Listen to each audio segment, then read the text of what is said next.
زیادہ بڑھتا گیا. لیکن پھر اس کے بعد 2014 میں جو حوثیوں نے اس کے دارالحکومت صنعا پر قبضہ کیا, اور پھر 2015 میں جو ہے وہ سعودی عرب نے وہاں پہ اپنے اتحادیوں کی مدد سے فوجی مداخلت جب کی, تو وہاں سے حالات جو ہے وہ بہت زیادہ خراب ہونا شروع ہوئے, اور پھر اس طرح معاملات. اب اس میں جو ہے وہ دونوں بلکہ تینوں جو ایک گروپس ہیں, ایک طرح سے آپ نے دیکھا نا کہ بحرین, کویت, یو اے ای, یعنی یہ سارے سفر کر رہے ہیں نا, سارے ایک دوسرے پہ. یہ مشرق وسطیٰ تو ہمیشہ سے جنگ کا میدان ہے, بڑا اس پہ خونی جنگ ہمیشہ ہی جاری رہی ہے. آپ یہ دیکھیں نا, اسرائیل غزہ, جب جاتے بڑا مزہ آتا تھا, یو اے ای دبئی جا رہے ہیں, ہاں جی, اسرائیل غزہ جا رہے ہیں کا معاملہ اپنی جگہ پھر شروع ہوا ہے قصہ. یہ ایران اور امریکہ کی جنگ کے بعد کی نئی صورتحال, یہ نئی صورتحال ہے, کیونکہ 2022 سے لے کر 2026 تک 2023 میں چین نے ثالثی کا کردار ادا کیا تھا, اور ایران اور سعودیہ کے درمیان سفارتی روابط جو ہے وہ بحال ہوئے تھے, اور کافی پرامن حالات وہاں پہ پیدا ہوئے سارے کے چلے, کافی پرامن حالات پیدا ہوئے.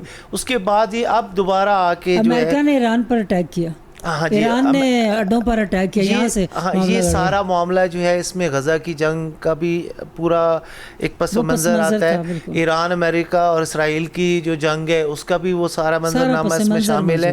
تو یہ ساری صورتحال مل جل کے ایک نیا, اب پہلے وہ معاملات چل رہے ہیں, اور پھر ایک اور جگہ پر جہاں پر بھی بحری ناکہ بندی اور باب المندب, یعنی وہاں تو چالی ہارموز اور بحیرہ احمر, ہاں باب المندب اس سارے بحری راستے کو کہا جاتا ہے نا, جہاں سے تجارت ساری عالمی تجارت بھی وہاں سے ہوتی ہے, اور سب سے اہم مسئلہ وہاں پہ پیدا ہو رہا ہے عالمی منڈی, تجارت, وسائل. پھر سے اس صورتحال سے پیٹرول کی قیمتیں عالمی منڈی میں فی بیرل جو ہے وہ $100 سے اوپر وہ سنا ہے کہ وہ اس میں بڑھ گئی ہیں, اور اس طرح کی رپورٹس ابھی سامنے آ رہی ہیں. تو ایسا لگ رہا ہے کہ یہ پھر ایک نیا جو ہے وہ ایک سلسلہ جو ہے اس کے بعد بالکل. دیکھیں ہارموز کے بعد یہ بحیرہ احمر, اور پھر یمن, اور پھر ایران اور یمن, پھر سعودیہ, اور یہ اور پھر ایران کا حملہ ان جگہوں پر جہاں اڈے ہیں. اس متنازع اور عجیب و غریب غیر یقینی صورتحال میں کیا رائے ہے آپ کی؟ دیکھیں ساون کا مہینہ ہے, جنگ کے بادل جو ہیں پہلے ایران پہ تھے, وہاں سے اب جو ہے یہ جنگ کے بادل جو ہیں وہ یمن اور سعودیہ کے آپس میں جو تنازع شروع ہو گیا. اس میں مشرق وسطیٰ کے اندر جو خلیجی ممالک ہیں ان کا سارا جو ڈپینڈ کر رہے ہیں وہ تیل کی ترسیل اور اس کی تجارت پہ کر رہے ہیں. اب پہلے جب ایران اور امریکہ کا تنازع ہوا تو اس میں ابنائے ہرمز بند ہوئی, تو دوسرا الٹرنیٹیو وے جو تھا تیل کی ترسیل کا یا تجارت کا وہ باب المندب تھا. اب یہ جب 2022 میں پہلے ان کا سیز فائر ہوا تھا سعودیہ اور یمن کا, اس کے بعد اب جو دوبارہ جو ایران کے حمایت یافتہ حوثیوں کا گروپ ہے, انصار اللہ کے جو صدر ہیں یحییٰ سری, انہیں جب اعلان کیا کہ ہم نے عرب کے 2 جو تیل بردار جہاز ہیں ان پر حملہ کیا ہے, تو اس کے بعد یہ معاملہ شروع ہوا. اور اس کے ریبٹل میں اب بہت سارے جو ہیں, امریکہ بھی حصہ لے رہا ہے, سعودیہ بھی ڈائریکٹ حملہ کر رہا ہے, اور کویت اور بحرین بھی. یعنی کہ یہ خلیجی ممالک آپس میں ایک گتھم گتھا ہو گیا, اور اس کا اثر پوری دنیا کے اوپر. فائدہ اگر دیکھیں تو زیادہ امریکہ کا ہوگا, اسٹارٹ بھی جی, اور اسرائیل کا ہوگا. یہی بات ہے, تو بالکل یہی سوچنے کی بات ہے, کیونکہ اس کا فائدہ کس کو ہوگا. جی ہاں, اب اگر تو اسلامک ممالک جو ہیں, جس طرح پہلے پاکستان نے رول ادا کیا اور ایک میڈیشن کرائی, اور بڑی حد تک کوئی ایک سمجھ آ گئی تھی کہ جنگ اب نہیں ہوگی, ختم ہو گئی ہے, ٹھیک ہے. اب دوبارہ جو ہے ٹرمپ پر بھروسہ نہیں, دوبارہ دوسرے طریقے سے شروع ہو گئی ہے. ابنائے ہرمز والی جنگ بند ہو گئی ہے, اب باب المندب والی شروع ہو گئی ہے. تو اینیو اب پھر پاکستان کے اوپر بہت ساری ذمہ داری ہے دونوں طرف سے، کیونکہ پاکستان کے دونوں طرف اچھے تعلق ہے، سعودیہ بھی ہے، یمن بھی ہے، اور پاکستان اسلامک ملک ہے، اور اس کی بڑی ذمہ داری ہے۔ یہ دیکھیں ہمیں پھر اپنا قومی مفاد بھی دیکھنا ہے، ہمیں اپنے غیر جانبداری بھی رکھنی ہے، یہ بڑی چیلنجنگ سچویشن ہے۔ میں سوچتی ہوں کہ جاوید صدیق کو بھی اس موقع پہ اگر ساتھ لے لیں تو ہم ان سے بھی اس موقع پر بات کرتے ہیں، کیونکہ سینئر صحافی ہیں، یقیناً وہ اس حوالے سے ہمیں اور بھی گائیڈ لائن دے دیں گے۔ آپ نے ایک ذکر کیا تھا اکبر کے، جاوید صاحب آپ ہمارے ساتھ ہی ہیں؟ جاوید صاحب آواز آ رہی ہے میری؟ جی آپ کی آواز آ رہی ہے، میری آواز جا رہی ہے آپ کو؟ جی جی، ویلکم آپ کو کہتے ہیں شو میں، اور بات ہو رہی ہے تازہ ترین صورتحال جو سعودی عرب نے یمن کی بندرگاہ پر حملہ کیا، پھر امریکہ نے خلیج عمان میں کیا، اور اس نے کہا یہ شاید ایرانی گیس کے ٹینکر تھے۔ یو این کے سیکرٹری جنرل بھی آ گئے، ابنائے ہرمز سے ہم بحیرہ احمر پر چلے گئے، اور یہ آپس میں کویت اور بحرین بھی شامل ہو گئے، پہلے سعودی عرب جو ہوئی، یہ سارے خلیجی ممالک کشیدہ صورتحال کا شکار بھی ہو گئے اور غیر یقینی صورتحال بھی ہوگی، جبکہ یمن اور ایران کا پرانا تعلق ہے، اور حوثی جو ہیں وہ بھی بڑے اہم بیچ میں ایک کردار ہے۔ آپ اس صورتحال کو کس طرح دیکھ رہے ہیں؟ دیکھیے بڑی بدقسمتی کی بات ہے کہ جو جنگ شروع ہوئی تھی وہ ایران اور امریکہ اور اسرائیل کی تھی، اور پھر ایک سمجھوتا ہوا، مفاہمت کی یادداشت پر دستخط ہوئے، اس کو اسلام آباد مفاہمتی یادداشت قرار دیا گیا، اور 60 دن کے لیے سیز فائر ہوا تھا۔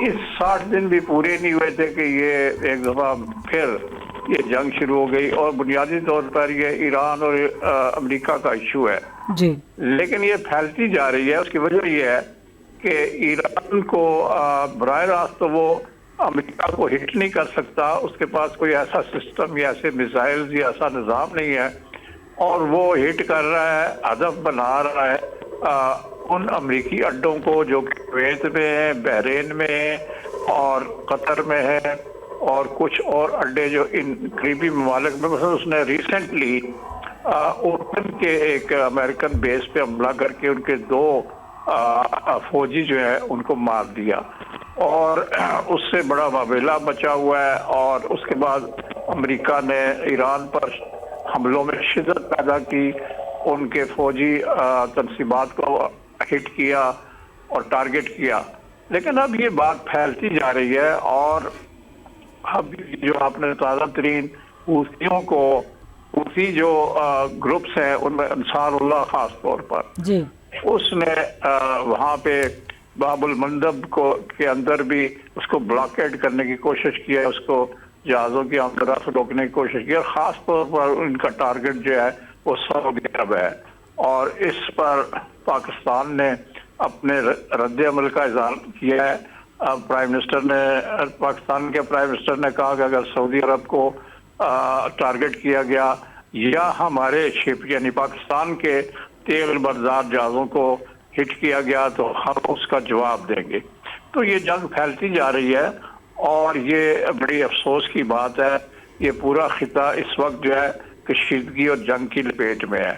انصار اللہ نے جو کہ حوثیوں کا ایک پاورفل گروپ ہے، اس نے کہا کہ ہم سعودی عرب کے مزید جو ہے ٹارگٹس کریں گے، ان کے اہداف ہماری نظر میں ان پر حملے کریں، اور چونکہ یہ بلاکیڈ کی کوشش کر رہے ہیں ہماری، اور سعودی عرب وہ الزام لگاتے ہیں کہ سعودی عرب نے پہلے ہی ہمارا بلاک کیا ہوا ہے تو ہم اس کا جواب دے رہے ہیں۔ تو آپ یہ ایک ایسی صورتحال پیدا ہو گئی ہے کہ جس سے یہ پورا خطہ مڈل ایسٹ کا، اور بعض تجزیہ کار کہتے ہیں کہ یہ اسٹریٹ آف ہرمز کے بعد اب باب المندب جو ہے اس کو بھی بند کرنے کی کوشش ہو رہی ہے، اور ریڈ سی یا بحیرہ احمر میں بھی جہازوں کی آمد و رفت متاثر ہو سکتی ہے، جس سے پوری دنیا کی تیل اور گیس کی جو سپلائی چین ہے وہ ساری ڈسرپٹ ہوگی۔ تو ایک تو یہ کشیدگی بڑھ رہی ہے ایران اور ان ملکوں کے ساتھ، اور سمجھا یہ جا رہا ہے کہ حوثی جو انصار اللہ یا دوسرے گروپ ہیں وہ جو ابھی انہوں نے جزان میں حملہ کیا ہے اور سعودی عرب نے اس کے اوپر ریٹیلیٹ کیا ہے، تو یہ سمجھا جا رہا ہے کہ یہ ایران بیکڈ گروپس ہے یمن کے اندر، اور یہ سعودی عرب کو ٹارگٹ رہے. تو اس طرح سے جو سعودی عرب اور ایران کے درمیان چائنا نے 1 سال پہلے یا 2 سال 1.5 سال پہلے جو سفارتی تعلقات صلح کرائی تھی، مفاہمت کرائی تھی، وہ خطرے میں نظر آ رہی ہے. تو اس سے یہ ہوگا کہ یہ پورا ریجن جو ہے وہ خطرے میں ہے، اس کا امن خطرے میں ہے، اور آگ کے شعلے جو ہیں وہ سارے خطے میں پھیل رہے ہیں. پاکستان کو اس پر تشویش اس لیے بھی ہے کہ اگر یہ جنگ اور یہ کشیدگی پھیل جاتی ہے اور کنفلکٹ کا زون جو ہے وہ پھیلتا ہے، تو پاکستانی جو کہ ملینز کے حساب سے بلین کی ہمارے پاکستانی وہاں کام کر رہے ہیں اور زر مبادلہ بھیج رہے ہیں پاکستان کو، اور پاکستان جو ہے وہ جس معاشی تنگی اور مشکل صورتحال میں ہے، اس کے لیے یہ جو ریمیٹنسز ہیں جو کہ زیادہ تر سعودی عرب سے، UAE سے، قطر سے اور ان ملکوں سے آ رہی ہیں، اگر ان میں کمی آتی ہے، ان میں تخفیف ہوتی ہے، تو پاکستان کی معیشت جو ہے اس کے لیے بہت بڑا یہ سیٹ بیک ہوگا. تو ہمیں یہ پاکستان کو اس بارے میں تشویش ہے. اس کے علاوہ پاکستان کا سعودی عرب سے ایک دفاعی سمجھوتا ہو چکا ہے، اور پاکستان یہ بار بار کہہ رہا ہے کہ اگر سعودی عرب کو ٹارگٹ کیا گیا یا اس کے جہازوں کو یا اس کی تنصیبات کو ہٹ کیا گیا تو پاکستان بھی متحرک ہو جائے گا اور پاکستان اس جنگ میں کود سکتا ہے. تو یہ معاملہ جو ہے بڑا سیریس ہے، اور یہ بات جو ہے اس کے لیے OIC اور دوسرے جو ممالک ہیں خطے کے مسلمان ممالک، ترکی بھی ان میں شامل ہے، مصر بھی ہے، ان سب کو متحرک ہو کر اس صورتحال کو روکنا چاہیے. اسٹریٹ آف ہرمز جو ہے اس میں تو ٹھیک ہے ایک کشیدگی ہے امریکہ اور ایران کی کہ کون بالادستی کس کی ہے، لیکن اگر باب المندب جو ہے وہ بند ہوتا ہے اور وہاں سے تیل کی ترسیل ختم ہوتی ہے تو یہ ایک بہت بڑی ایک اور جنگ کا باعث ہوگی. بالکل. تھینک یو جاوید صاحب، بہت شکریہ، آپ ہمارے ساتھ تھے. اکبر، یہ جو سنگین صورتحال کا سینئر صحافی ہیں جاوید صدیق، سابق ریزیڈنٹ ایڈیٹر ہیں نوائے وقت، انہوں نے جس سنگین صورتحال کا ذکر کیا کہ یہ بات بڑھ گئی تو پھر تو یہ بحیرہ احمر میں بھی تجارتی راستے بند ہوتے ہیں، تو یہ تو پورے دنیا کی معیشت خطرے میں پڑ جاتی ہے. صورتحال اس دوران ثالثی ایک لفظ آتا ہے، مذاکرات آتا ہے، سفارتکاری آتا ہے. یہ نظر آ رہا ہے کہیں کہ یہ اب مشکل بن گئی ہے، یہ آسان نہیں رہا ہوا، لیکن یہ ہونا چاہیے، مذاکرات ہونے چاہیے، سفارتکاری. جیسے انہوں نے کہا ترکی اور مصر بھی آ جائیں، پاکستان آلریڈی ہے، تو اس کی اہمیت بڑھ گئی ہے، لیکن یہ کامیاب کتنا ہو سکتا ہے، کوئی سنے گا؟ یا یہ کہ سفارتکاری اور ثالثی میں ٹرمپ جیسا بندہ ساری بات سے پھر جاتا ہے. اب اس وقت کیا اس کو دیکھتے ہیں، مذاکرات کو، ثالثی کو، ان چیزوں کو آپ کس طرح دیکھتے ہیں؟ جی، جاوید صدیق صاحب نے بہت اہم باتیں کی ہیں اور بڑے اہم پوائنٹس کی طرف انہوں نے اشارہ کیا ہے جو اس جنگ کے اسباب ہیں اور جس سے جو خطرے کی صورتحال بڑھ رہی ہے. تو جہاں تک ثالثی اور سفارتکاری کی بات ہے، آپ یہ دیکھیں کہ امریکہ بھی کئی دہائیوں سے سعودی عرب کا اتحادی رہا ہے اور اس کے لیے اسلحہ اور باقی ساری چیزیں، انٹیلیجنس اور باقی تکنیکی معاونت اور بہت سارے معاملات میں اس کے ساتھ ہی رہا ہے.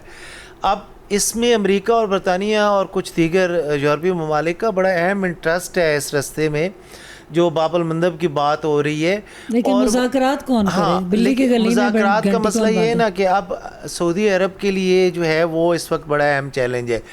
ایک طرف اس کے لیے یہ مسئلہ ہے کہ یمن کے ساتھ ساتھ ہی اس کی ساری سرحدیں جتنی ہیں وہ یمن سے موسٹلی جڑی ہوئی ہیں اور جو حوثی ہیں وہ ارد گرد کہیں نہ کہیں اپنے طاقتور مراکز قائم کر چکے ہیں اور وہ براہ راست ان پر حملہ آور ہو سکتے ہیں.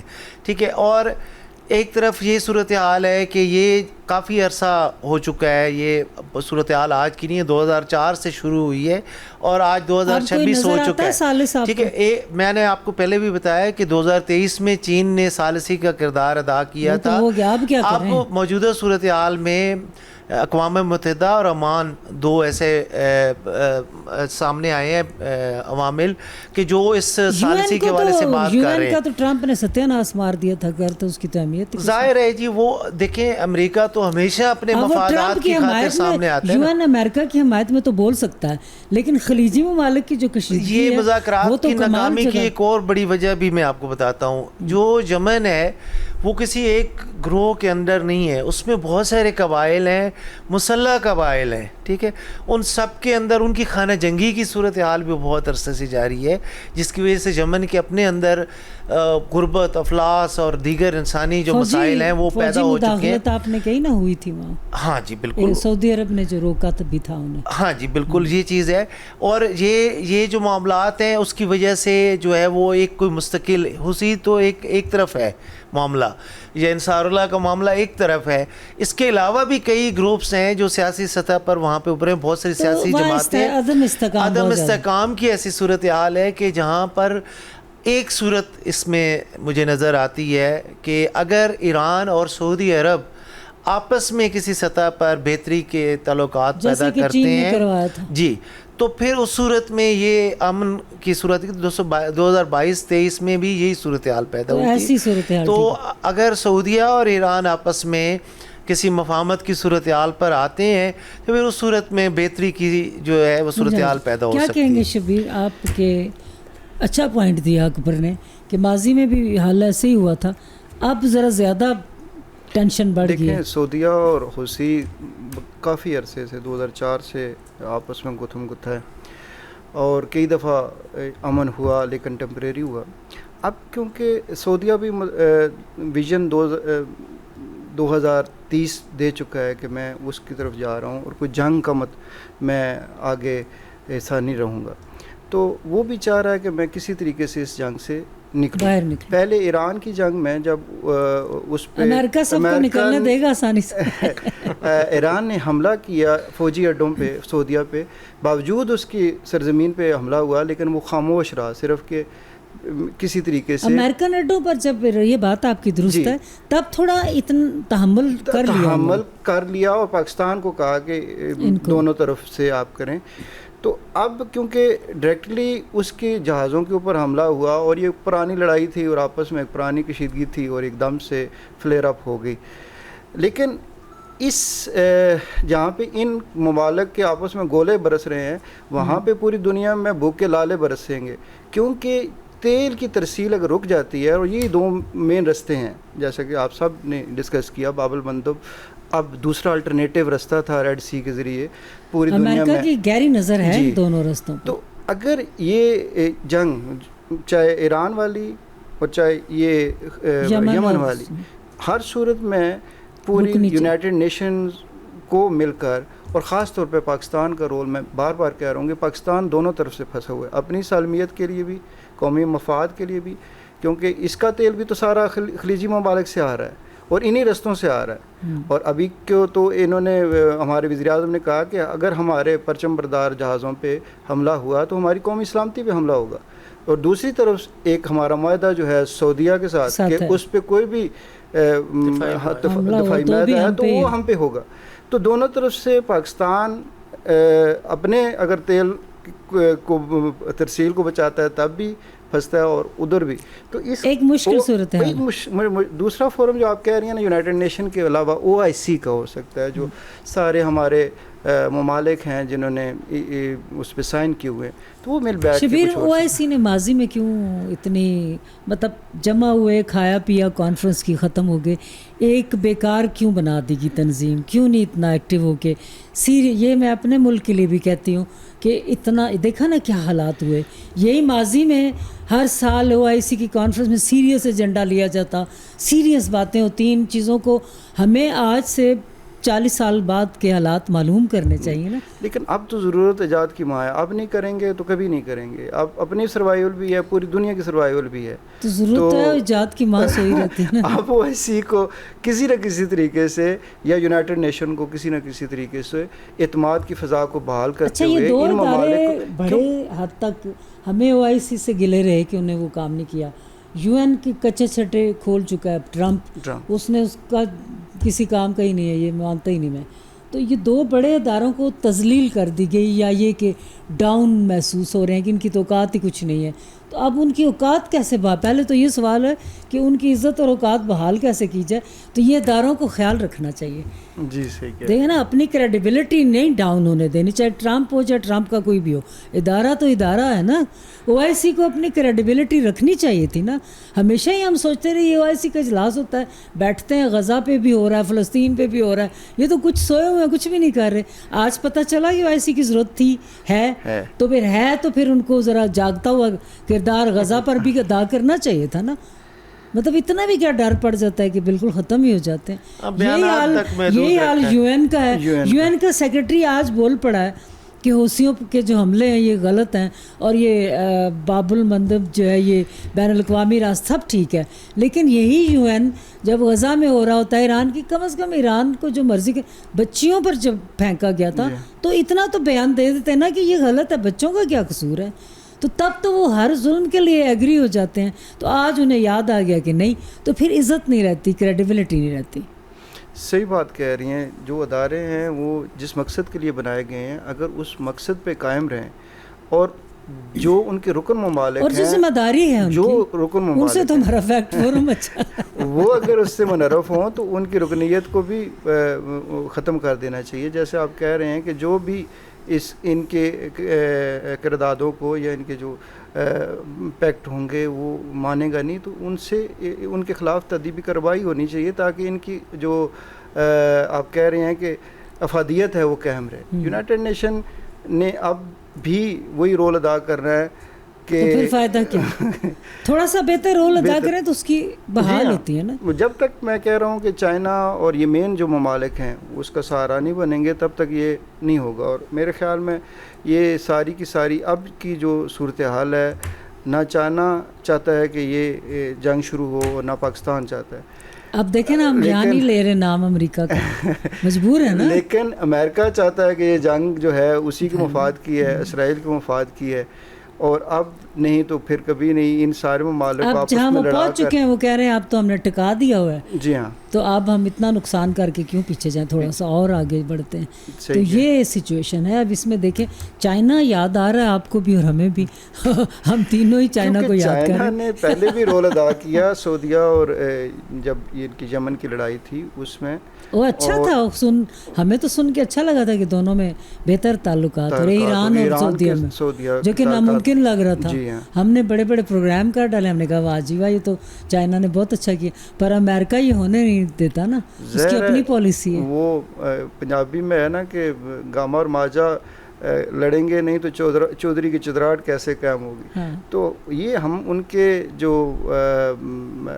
خلیجی ممالک ہیں امریکہ کے زیر سایہ ہیں, اور یہ کبھی بھی ان کو آپس میں ٹکرا کے اپنی چودراہٹ جو ہے وہ اس کا اسلحہ بک رہا ہے, تیل مفت جا رہا ہے, تو اس کے مفاد تو اسی میں ہے کہ ہم لڑتے رہیں, اور وہ جو ہے ہر حوالے سے اس کو فائدہ ہے. لیکن پہلے ہم لوگ پچھلے دنوں بات کرتے تھے کہ اب واحد سپر پاور کا کانسیپٹ ختم ہوا ہے. پھر میں اکبر کی طرف اسی بات پہ آؤں گی. واحد سپر پاور کا کانسیپٹ ختم ہونے پہ لوگ خوش بھی تھے کہ چائنا بھی آگے بڑھ رہا ہے اور رشیا بھی اپنی جگہ ایک اسٹرانگ طاقت کے طور پر موجود ہے. تو امریکہ کو جب یہ کہا گیا بار بار, انڈر اسٹیمیٹ تجزیہ نگاروں نے کیا, کیونکہ انہوں نے بڑی امریکہ اور چائنا نے ہمارے پاکستانی شاید ہمارا شو نہ دیکھتے ہوں, ہمارا کانٹینٹ ان کو نہیں پتہ, لیکن امریکہ اور چائنا کے تھنک ٹینک کو پتہ ہے کہ روز نیوز پہ کیا ہوتا ہے. یعنی اتنی انہوں نے گہری نظر. جب یہ بات شروع ہوئی نا کہ اب امریکہ تو واحد سپر پاور نہیں رہا, چائنا نے ادھر مصالحت کر دی ایران کے ساتھ, روس جو ہے وہ افغانستان سے نکل گیا کب کا, اور وہ اپنے کاموں میں لگ گیا, امریکہ بھی وہاں سے نکلا. اب یہ جو صورتحال تھی نا, یہ امریکہ کو کہنا کہ تم اب واحد سپر پاور نہیں ہو, تو اس نے پھر کھڑکا دیا سارا کچھ. تو یہ جی ہاں, جہاں سے سپر پاور سر اٹھا رہی تھی وہیں پہ اس نے وہ مسائل کھڑے کر دیے تاکہ ان کو جو ہے اب سمجھ لگے کہ میں ہی سپر پاور ہوں. یہ ہے اور کسی طریقے سے بھی بات وہی ہے جب جوید صدیق صاحب نے بات کی کہ امریکہ اتنے دور ہے کہ ڈائریکٹلی اس پہ نہ کوئی یہ ممالک حملہ کر سکتے ہیں نہیں, اور اپنے اس نے اڈے جو ہے سارے ملکوں میں رکھ کے تو وہ ایک کنسیپٹ ہے ہم لوگ دیکھیں دشمن کا دوست دشمن. اب ایران کیا کرے, جہاں پہ اڈے ہیں وہاں پہ حملہ کرے, کیا وہیں سے نزدیک سے اس کو ہو رہا ہے نا اٹیک. جی ہاں, تو وہ تو کہتا ہے کہ مسلم میں ان کے جہازوں میں کر رہا ہوں. ممالک کو بھی سوچنا چاہیے ان چیزوں کو. اصل میں مسلم ممالک کو سر جوڑ کر لمبی پلاننگ کرنی چاہیے. OIC کو بھی یہ والے انالیسس کرنے چاہیے جو وہ نہیں کرتے. تو یہ چیزیں تبھی کہتے ہیں سر جوڑ کے بیٹھ کے سوچا. ڈنگ ٹپاؤ جو ہوتا ہے نا, ڈنگ ٹپاؤ کام, وہ سارے مسلم ممالک ڈنگ ٹپاؤ کام, جبکہ ان کے ہاں 50 سال بعد تک کی پلاننگ ہوتی ہے. تو پھر یہ چیزیں دیکھنی پڑتی ہیں. نہیں دیکھیں, اڈے دینا جو ہے نا, یہ سوچنا چاہیے ہر ملک کو کہ یہ یوز ہو رہے ہیں, ہم کس پرپز کے لیے یوز ہو رہیں گے, آگے اس سے کیا فائدہ لینا چاہ رہا ہے. اگر وہ ایک اڈے کے عوض ہمیں اتنا فائدہ دے رہا ہے تو کچھ تو لے گا. تو یہ وہ جنگ کی شطرنج تھی جو بچا رہا تھا. تو آج اس شطرنج میں خود تو سیف بیٹھا ہوا ہے, کبھی ایک مورا ایران والا ہلاتا ہے تو کبھی یمن والا ہلاتا ہے, اور اپنے مسلم ممالک کی جنگ کا یہ جو پتلی تماشا ہے وہ وہاں پہ بیٹھ کے دیکھ رہا ہے. عالمی سطح پر جو ہم بڑی بڑی چیزیں دیکھ کے سارے انالیسس کرتے ہیں, ان باتوں میں تھوڑا وائزلی نہیں چلنا چاہیے. جیسے امریکہ کو سب خوش ہو گئے کہ اب واحد سپر پاور تو نہیں رہی, واحد تو اس نے یہ والے کام شروع, نیگیٹیوٹی آ گئی نا, جنگوں کا آغاز ہو گیا. تو تھوڑا سا چائنا کم بولتا ہے, رشیا بھی تھوڑا کم بولتا ہے, یہ لوگ سلو چلتے ہیں. ہم سارے لوگ ہی مسلمان قوم ذرا جذباتی قوم ہے, تو ہمیں بھی ان تجربات میں تھوڑا صبر تحمل سے کام لینا چاہیے. اتنی جلدی واحد سپر پاور ہونے کا ختم ہونے کا شاید نہ دیتے تو یہ نتیجہ نہ نکلتا جو نکلا ہے. تھپکی دیے رکھتے اس کو کہ بھائی تم ہی ہو سپر پاور. تو نہ کیا کہیں گے خارجہ پالیسی, کیونکہ ٹائم ہمارا اب پتہ نہیں کتنا رہ گیا دے, تو اس میں یہ ہے کہ ہماری پاکستان نے پہلے ثالثی کروائی, جو کہ ظاہر ہے اپنے بساط کے طور پر سب نے بڑی اچھی کوششیں کی, وہی ہم کر سکتے تھے. تو اس میں اب اس ثالثی کا ٹرمپ صاحب نے وہاں جا کے نتیجہ کچھ اور کر دیا. ظاہر ہے ہم لوگوں پاکستان نے اپنا کردار ادا کر دیا, اب ٹرمپ کا کردار تو نہیں بدلا جا سکتا نا, وہ تو مطلب پھر 70-80 سال کی عمر میں تو بالکل ہی نہیں بدلا جا سکتا. تو اب خارجہ پالیسی ہمارے پاس, جیسے ہم کہتے ہیں کہ سوچا کریں, وقت سے پہلے سوچا کریں. ہمیں اب جتنی وہاں گمبھیر صورتحال ہے اتنا پاکستان کے لیے بھی مشکل صورتحال ہے. پھر سے ثالثی کروانے میں بہت بڑی ذمہ داری ہے, جبکہ ہماری معاشی صورتحال بھی ٹھیک نہیں. جی یہ ایک بہت اہم ذمہ داری ہے ہماری خارجہ پالیسی. جی دیکھیں, جہاں تک تعلق ہے امریکہ کا تو وہ ہمیشہ سے دورہ معیار رہا ہے, وہ تو ہر طرف سے گھوم جاتا ہے. جب وہ سارے ممالک کو CTBT سائن کرنے کے لیے کہا گیا تھا, کمپریہنسو ٹیسٹ بین ٹریٹی جس کو نام دیا جاتا ہے, تو وہ سارے ممالک پر تو وہ قانون لاگو ہوتا ہے. پاکستان کو بھی منع کیا جاتا رہا اور پاکستان نے وہ تجربہ کیا, ٹھیک ہے جی, لیکن خود امریکہ کسی چیز کے اوپر نہیں آ رہا, نہ وہ اس کے لیے CTBT ضروری ہے, نہ اس کے لیے کوئی اور عالمی قانون لاگو ہوتا ہے. ٹھیک ہے, وہ سارے ممالک کے اوپر سارے قوانین لاگو کرنا چاہتا ہے, لیکن خود اپنے لیے اس کے لیے ساری کھلی رہا ہے جی. ٹھیک ہے, اب جب ممالک کی بات آتی ہے, وہ آپ یہ دیکھیں افغانستان میں اس کا کردار دیکھ لیں, عراق میں جو اس نے کردار ادا کیا وہ سامنے آیا, ایران کے ساتھ جو اس کا, کبھی وہ بھارت کے ساتھ اپنے جو ہے وہ زیادہ تعلقات قائم کر لیتا ہے, کبھی پاکستان کے ساتھ. تو میرا خیال ہے کہ امریکہ جو ہے وہ اس وقت چین کا جو ہے اس کو, چین تو اس کا حریف ہے اور وہ ہمیشہ سے اس کو ہر حساب سے وہ ڈینائی کرتا ہے, اس کے ساتھ معاہدوں میں بھی اور دیگر معاملات میں بھی. چین اور روس کا, چین اور امریکہ کا مسئلہ اتنا نہیں اہم جتنا خلیجی ممالک کے درمیان دیکھیں اس گمبھیر وقت مسائل میں. مسلمان ممالک ابھی کو سبھی کہہ رہے ہیں نا کہ یقیناً اس جنگ کو روکنا پڑے گا. OIC کے دار ادا کرے, ترکی اور مصر کا جاوید صدیق صاحب نے کہا کہ ان کو بھی بیچ میں آنا چاہیے. پاکستان بھی اسلامی ممالک ہر معاملے میں جو ہے نا میرے خیال میں 3 اہم کردار ادا کر سکتا ہے. 2015 میں اس نے اعلان کیا کہ ہم غیر جانبدار رہیں گے, لیکن اب وہ صورتحال نہیں ہے. اب اس کے اوپر سفارتی ثالث اس کو بننا پڑے گا. اب ہم ثالثی سے تو نہیں نکل سکتے. OIC کے چینل کو یوز کرتے ہوئے مذاکرات کی راہ کو کھولنا پڑے گا، اور یہ صرف پاکستان کر سکتا ہے۔ دوسرا یہ یمن جو ہے وہ وہاں پہ 2 کروڑ سے زیادہ بھوک سے لوگ مر رہے ہیں، وہاں پہ وہ UN اور WHO کے تحت وہاں کی خوراک کی ترسیل اور یہ ضروری ہے، سافٹ امیج پاکستان کریٹ کر سکتا ہے۔ بہت اچھی بات شبیر آپ نے تیسرا جو ہے یہ کر سکتا ہے، یہ دیکھیں یہاں میں آپ کی بات کو سیکنڈ کرنا چاہتی ہوں، یہاں یہ کہنا ہے کہ یمن میں حوثی ہیں، حوثی جو ہیں ان کی وجہ سے اگر کوئی مرتا تو مرتا رہے، بلکہ سافٹ امیج دینے کے لیے وہاں خوراک پہنچائی جائے، دوائیاں پہنچائی جائیں، وہاں ہیلپ کی جائے، تو کم از کم وہاں چیزیں بہتر، ہر وقت منفی پاکستان کا امیج بھی امپروو ہوگا کہ جی یہ اس نے ہمیں مدد بھیجی ہے۔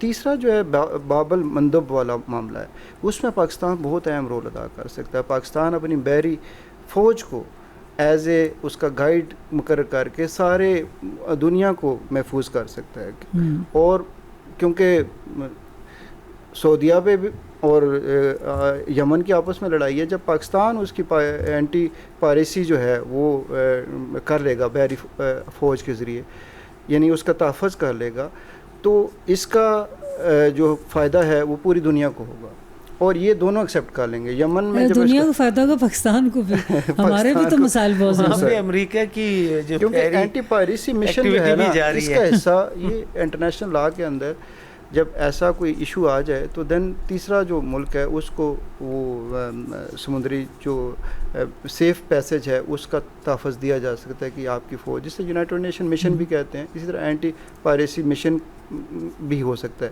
تو بحری فوج جو ہماری ہے بڑی دنیا میں مانی جاتی ہے، تو اس کا رول بھی یہاں پہ آ سکتا ہے۔ تو میرے حساب سے پاکستان اگر یہ تینوں رول ادا کرے تو اس جو صورتحال نظر آ رہی ہے اس پہ کنٹرول کیا جا سکتا ہے، اور پھر امیج پاکستان کا بھی اچھا، بہت اچھا امیج آتا ہے، کیونکہ ابھی سارے اسلامی پاکستان کے دیکھیں جو پہلے سال سے تھی نا، پاکستان سالسی کر رہا تھا امریکہ اور ایران کی جنگ کے درمیان، ٹھیک ہے، سالسی کر رہا تھا، پھر وہ اتنی اب بڑھ گئی ہوئی ہے کہ اب امریکہ اور ایران کی جنگ میں پاکستان سالس تھا، اب وہ اتنے خلیجی ممالک میں پاکستان کس جگہ کہاں کھڑا ہو بطور سالس؟ دیکھیں پاکستان کو سعودیہ بھی مانتا ہے، پاکستان کو کویت بھی مانتا ہے، پاکستان کو سارے خلیجی ممالک سمجھتے ہیں کہ یہ وہ واحد ملک ہے جو سب کی نظریں اس پہ ہیں، ہر بندہ کہتا ہے ہماری پروٹیکشن کرو، ہماری پروٹیکشن کرو، تو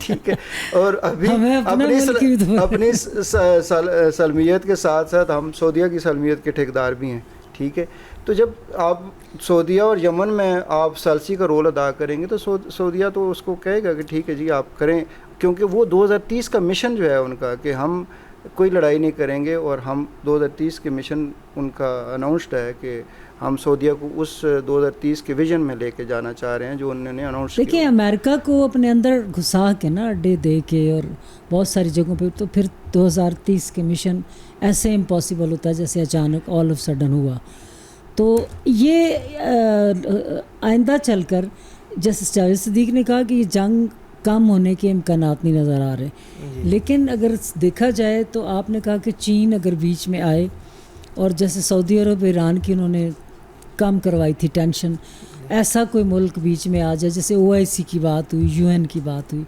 اس موقع پر امریکہ بیچ میں کودا ہوا ہے، بالکل جنگ کے بیچ میں موجود ہے نا، جیسا کہ وہ خلیج عمان پر بھی کر رہا ہے، اس نے تو اپنے انٹرسٹ کو ہی دیکھنا ہے، امریکہ تو چائنا اب چائنا سے دوبارہ پاکستان چائنا سے ملے، پھر چائنا اور پاکستان ایک پیج پر آئیں، پھر وہ دونوں بات کریں، چین کو ملایا جائے، روس ذرا غیر جانبداری رہے گا، روس کا جھکاؤ ایران کی طرف ہے، تو پھر یہ اب یہ 3 طاقتوں کی ہم بات کرتے ہیں، کیونکہ امریکہ کو کہیں کہ تم اب سپر پاور نہیں ہو، پھر وہ بہت گند پھیلا دیتا ہے، تو بہتر ہے اس کو بھی ساتھ شامل کیا جائے۔ تو یہ 3 طاقتوں میں سے OIC اور UN 2 ادارے ہو گئے، اور جیسے چین نے پہلے رول ادا کیا تھا، تو اب روس ایران کے ساتھ اگر ہے اور چین اگر ادھر ہم سعودیہ کے ساتھ ہیں، تو اس طرح ہم بیچ میں یہ سارے بیٹھ کے بات کر سکتے ہیں، یہی آپشن بچتا ہے۔ دیکھیں پاکستان تو اس کے اتحادی ممالک میں اب شمار ہوتا ہے، اور جس طرح سے سعودی عربیہ کہے گا، کیونکہ دفاعی معاہدے کے بعد تو چاہے وہ فوجی حمایت ہو یا جس طریقے سے بھی پاکستان کو رول پلے کرنا پڑے تو وہ اس معاہدے کا پابند ہے اس لحاظ سے. جہاں تک ثالثی کی بات ہے تو دیکھیں اب وہ جو صورتحال ہے وہ بڑی عجیب سی بنی ہوئی ہے. ایک طرف یہ بات کی جاتی ہے کہ ایران اس کی حمایت کر رہا ہے عسکری سطح پر, دیگر سطحوں پر, جو حوثی اور انصار اللہ کا معاملہ, یمن اور ایران کا بڑا گہرا تعلق ہے. ایک طرف اور یہ آج کا نہیں ہے, ماضی کی تاریخ اگر دیکھیں نا تو تب سے یمن اور ایران کا تعلق ہے. اور پھر جب ایران نے یمن کی کسی زمانے میں مدد کی ہوئی ہے, اب کسی بھی ملک انہوں نے بات ٹھیک کی ہے, کسی بھی ملک کو آپ مرنے کے لیے, تباہ ہونے کے لیے چھوڑ نہیں دیتے. اسی دوران اگر ہمدردی کا بھی ایک چھوٹا سا جذبہ رکھا جائے, خاص طور پر پریگننٹ عورتوں کے لیے, بچوں کے لیے, جو کہ WHO کی, UN کی, OIC سب کی ذمہ داری ہے کہ اس پر بولیں, وہاں پہ تو وہاں کچھ تو نیکی کا کام بھی وہاں پہ عالمی ادارہ صحت اور اس کے مطابق 80% لوگ جو ہیں وہ غربت سے نیچے زندگی یمن میں جی رہے ہیں اس وقت, اور وہاں پہ بڑا شدید قسم کا بحران ہے صحت کے حوالے سے, کھانے پینے کے حوالے سے, اور وہاں پہ بھوک سے مرے ہیں بہت زیادہ امداد. اور اس موجودہ جو بحری حملے اور اس طرح کے معاملات ہوئے ہیں اور جو کشیدگی بڑھی ہے حوثیوں اور عرب کے درمیان, تو اس کا یہ رزلٹ ہوا ہے کہ یہ مزید ورس ہوا ہے, اور جو امدادی کارروائیاں کرنے والے لوگ ہیں وہ سب سے زیادہ متاثر ہوئے, اور سب سے زیادہ یمن کی عوام ہی متاثر ہے اس معاملے میں. ٹھیک ہے, سعودی عرب تو یہ چاہتا ہے کہ وہاں پہ جو ہے کوئی ایسی حکومت ہو جس سے سعودی عرب کی سلامتی کو خدشہ نہ ہو, اور وہ اس طرح کی بڑا اہم سوال ہے. اب ہم پہنچ بھی گئے ہیں, بالکل ٹائم تھوڑا رہ گیا, دونوں سے ہی ہے. حکومت کسی بھی ملک میں ہو, وہ عوام ایگری ہوتی ہے, عوام کی پسندیدہ ہوتی ہے, تو تھوڑا سا معاملات اور ہوتے ہیں. لیکن جب ہم کہتے ہیں نا کہ سعودی عرب نے عالمی سطح پر تسلیم کی گئی حکومت کی حمایت کی, اب اس کی زمینی سطح پر اتنی جگہ نہیں ہے یمن میں, وہ بے چینی پھیلے گی نا. صحیح کہہ رہی ہیں, جب تک عوام کو ساتھ شامل کریں. گورنمنٹ جو ہے وہ عوام نہیں بناتی نا, انٹرنیشنل ممالک بناتے ہیں, جیسے وہ تو دور بیٹھے ہیں اپنے ایجنڈے کے لیے اپنے اپنے گروپس بناتے ہیں, اور اپنے اپنے حمایت یافتہ گروپ بنا کے آپس میں ملا کے اپنا مفاد اٹھاتے ہیں. تب تک کسی ملک کا جو ہے وہ امن بھی نہیں ہو سکتا, وہاں پہ کوئی ترقی بھی نہیں ہو سکتی. اور سیم حالات یمن کے ہیں, دو مطلب پچھلے دہائیوں سے یہ پس رہے ہیں. اب تو 2 کروڑ سے زیادہ جو عوام ہے وہ 2 دن میں ایک ٹائم کی وہ روٹی کھاتی ہے. روٹی بھی کیا, وہ ان کا جو معیار صحت ہے یا خوراک ہے وہ تو مطلب ہمارے جانوروں سے بھی بدتر ہے. اچھا شبیر, یہاں اگر ہسٹری کو آپ دیکھیں نا تو یمن کسی زمانے میں ہسٹوریکلی بہت پرانا ہے.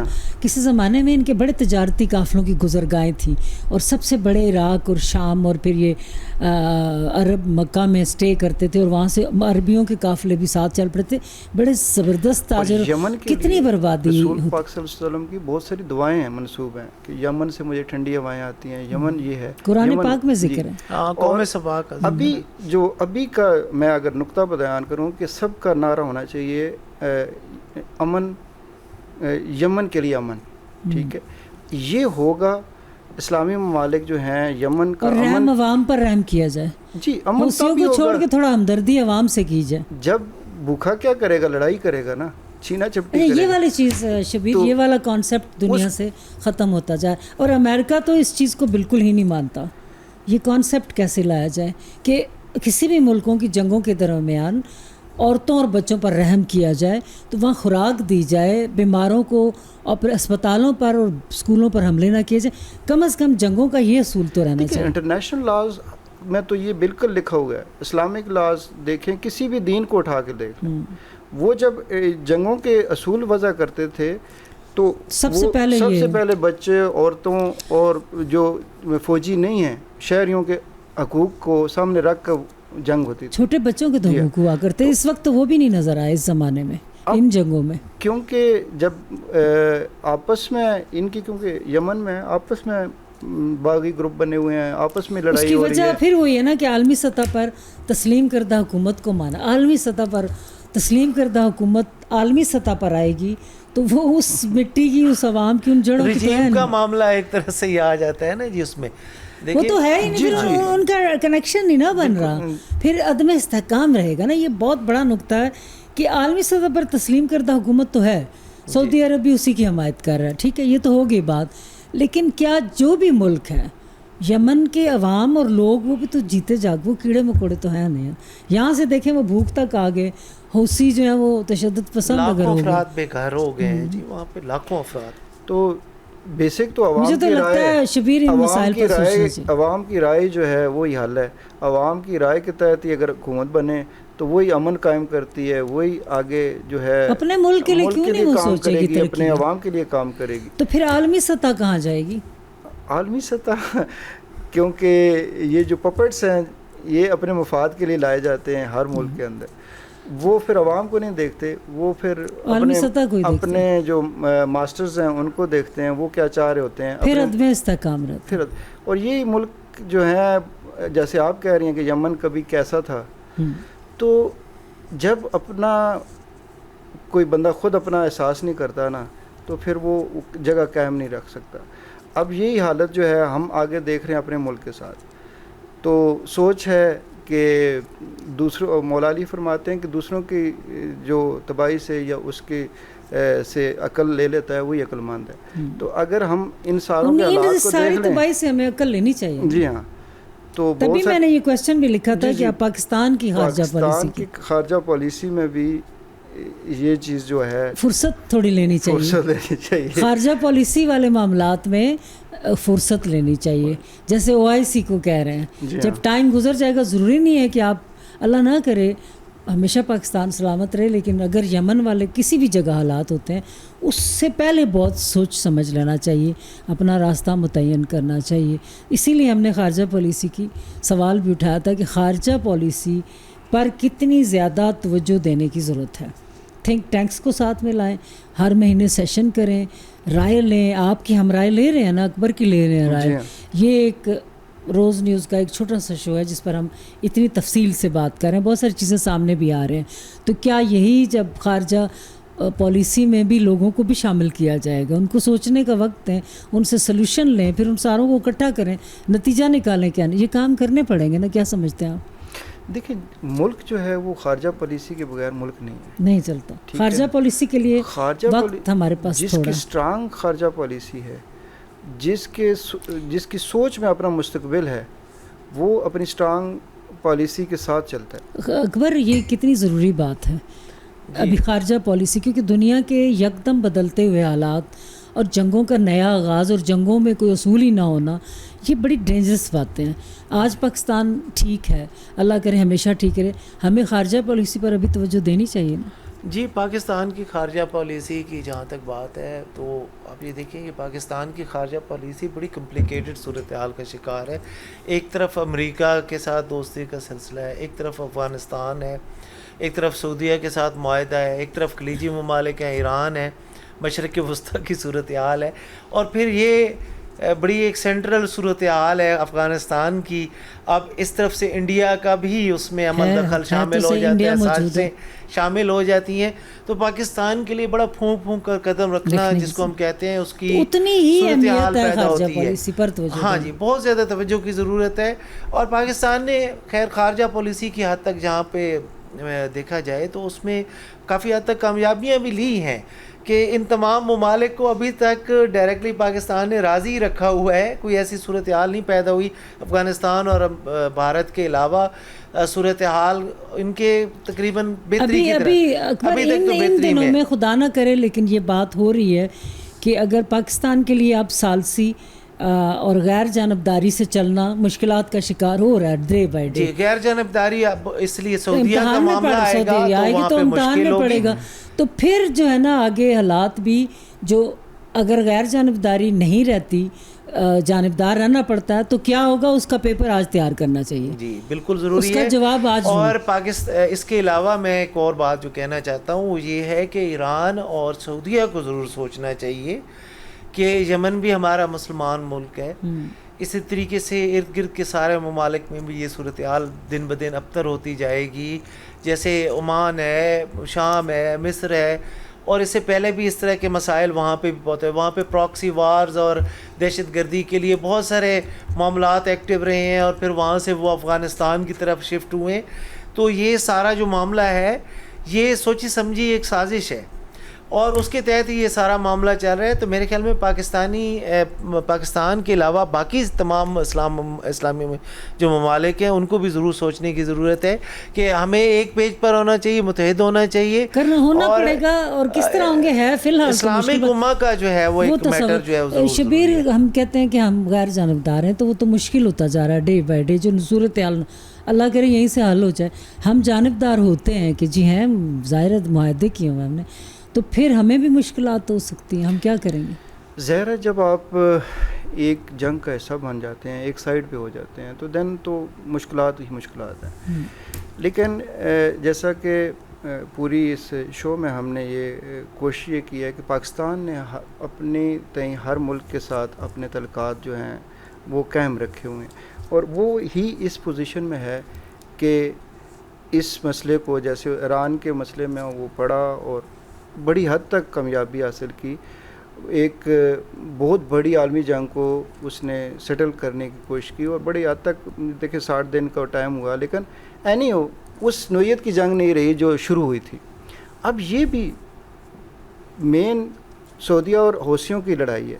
اب حوثی یونائٹڈ نیشن مان چکی ہے, عالمی سارے ملک مان چکے ہیں کہ اگر ان کو حوثیوں کو ملک کے اندر حکومت کا حصہ بنا دیا جائے, جیسے لبنان میں حزب اللہ کو بنایا, بظاہر کوئی چیز بڑی کمپلیکیٹڈ لگتی ہے لیکن مسئلے کا حل ہوتی ہے. وہ گروپ جو ہے اس کو ایک سرٹن پیس آف لینڈ کے اوپر ایک گورنمنٹ دے دی جائے گی یا اس کو حصہ مل جائے گا, تو وہ سیٹل ڈاؤن ہو جائیں گے. وہ چاہتے کیا ہیں؟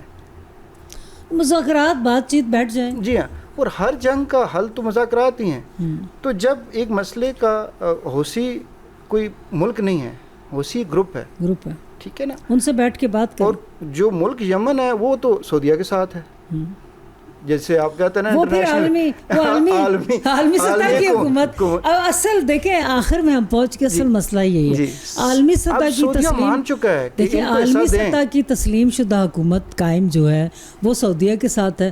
عالمی سطح کی نہیں, عوامی سطح پر جو چاہیے سارا کچھ وہ الگ چیز ہے نا.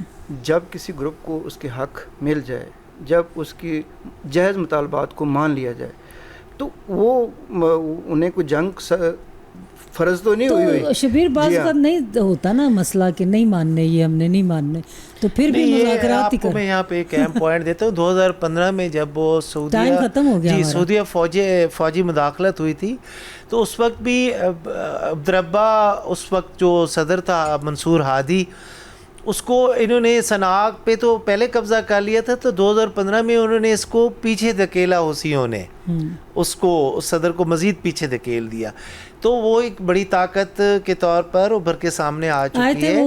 تو اس سیٹلمنٹ اس میں دونوں گروپوں کے درمیان اگر ہو سکتی ہے تو وہ سب سے اہم ہے, چاہے وہ الیکشن کے ذریعے ہو, چاہے وہ کسی اور ذریعے سے ہو. بڑی اچھی گفتگو ہوئی. ناظرین, حلقہ احباب میں آپ ہمارے ساتھ تھے, اور اکبر نیازی اور شبیر احمد مرزا ہمارے ساتھ تھے, جاوید صدیق ساتھ رہے. بہت ہی سینسٹیو, بڑی اہم جو ڈیولپمنٹ ہو رہی ہے جنگوں کے حوالے سے, خلیجی ممالک کی نئی صورتحال ہے, اس کے بعض نازک معاملات پر بات ہوئی. بڑا اچھا انہوں نے کہا یمن کے لیے امن ہی خواہش ہونی چاہیے, مذاکرات سفارتکاری کی ہی اہمیت ہونی چاہیے. ثالثی کی بھی بڑی اہمیت ہوتی ہے, ثالث کی ذمہ داری بھی بڑی ہوتی ہے. خدا کرے کہ ہم خود معاشی طور پر اتنے مستحکم رہیں, سیاسی طور پر اتنے مستحکم رہیں, اندر سے اتنے مضبوط رہیں کہ ہم ان بڑے بڑے ملکوں میں جو ہم پر ٹرسٹ کرتے ہیں ان کے ساتھ ثالثی کریں. لیکن ان جنگوں میں لاسٹ میں یہ ضرور کہوں گی کہ جو عوام ہے اس کا خیال رکھیں, جو عورتیں ہیں ان کا خیال رکھیں, جو بچے ہیں ان کا خیال رکھیں. کہیں نہ کہیں جنگوں میں مظالم ڈھانے سے جنگ تو ہو رہی ہے, لیکن جو عوام بے گناہ ہے ان کے ساتھ حسن سلوک کی بھی ضرورت رہتی ہے. حوثیوں کے ساتھ بھی اگر مذاکرات کیے جائے, اور وہ جو عالمی سطح پر تسلیم کردہ حکومت ہے, وہ جو نیچے یمن کی عوامی سطح پر حکومت ہے, ان کے ساتھ تھوڑا ان کو لفٹ کرا دے اور حوثیوں کے ساتھ مذاکرات, چیزیں حل ہو سکتی ہیں. باقی رہا چین کی ثالثی یاد آ رہی ہے اس وقت کہ جو اس نے ایران اور سعودیہ کے ساتھ اچھی دوستانہ تعلقات کرائی تھی. کہیں نہ کہیں ان OIC کو, UN کو, ان بڑی طاقتوں کو سوچنا پڑے گا پاکستان سمیت کہ کس انداز میں فوری طور پر ان مسائل کا حل تلاش کیا جائے. عائشہ مسعود کو اجازت, اللہ حافظ.